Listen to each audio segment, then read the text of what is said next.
Hi, నేను doctor Aila Srinivas, medical gastroenterologist at Shakuntala hospital, Narasaraopet.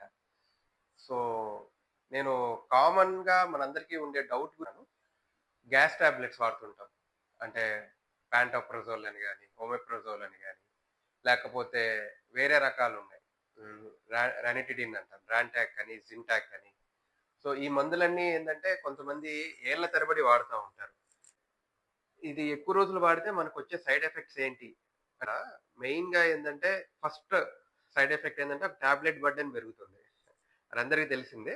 తర్వాత problems ఏంటంటే మనము తిన్న ఆహారము డైజెషన్ అయ్యే ప్రాబ్లమ్ గూడా స్టార్ట్ అవుతది. ఎందుకంటే అది ఆ గ్యాస్ టాబ్లెట్స్ వల్ల అట్రోఫిక్ గ్యాస్ట్రైటిస్ అంటామనమాట. అంటే ఆహ్, టాబ్లెట్స్ వల్ల మన స్టమక్ మ్యూకోసా అనేది అరిగిపోయి మనం తినే ఆహారం డైజెషన్ అండ్ వైటమిన్స్ లోపం రావచ్చు. అండ్ మినరల్స్ కూడా లైక్ మెగ్నీషియం, కాల్షియం ఇవి మనకి లోపం వచ్చే ఛాన్స్ ఉంటుంది.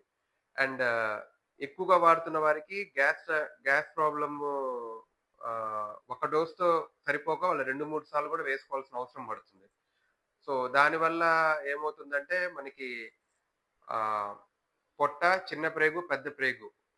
పెద్ద ప్రేగులో ఉండాల్సిన బాక్టీరియా చిన్న ప్రేగులోకొచ్చి పొట్ట ఉబ్బరము, ఎక్కువగా తేపులు రావడము, మోషన్స్ అవ్వడము, లేకపోతే కాన్‌స్టిపేషన్ అవ్వడం ఇలాంటి ప్రాబ్లమ్స్ ఒస్తాయి. దీన్ని సిబో అంటారు. అంటే small intestinal bacterial over growth. అంటే చిన్న ప్రేగులో బాక్టీరియా ఎక్కువ అవ్వడం. సో, ఇటువంటి సమస్యలొస్తాయి. సో, వారేంటంటే గ్యాస్ ప్రాబ్లమ్ ఉంది అని మళ్ళీ ఇంకా ఎక్కువగా గ్యాస్ టాబ్లెట్స్ వాడుతుంటారు. సో, దానివల్ల సమస్య తగ్గకపోగా పెరుగుతూ ఉంటుంది. అండ్ ఆ టైంలో యూజువల్‌గా గ్యాస్ట్రోంటాలజిస్ట్‌ని సంప్రదిస్తూ ఉంటారు.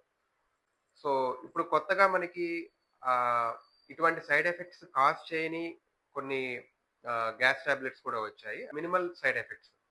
And at the same time ఈ గ్యాస్ టాబ్లెట్స్ వాడుతున్నప్పుడు సైడ్ ఎఫెక్ట్స్ వచ్చినప్పుడు చూపించుకోవడానికి మనం ఇబ్బంది పడకూడదు. సో, అలా లేట్ చేసే కొద్దీ ఈ ప్రాబ్లమ్స్ ఎక్కువవుతాయన్నమాట. So, hope this information is useful to you. For any queries you can contact us.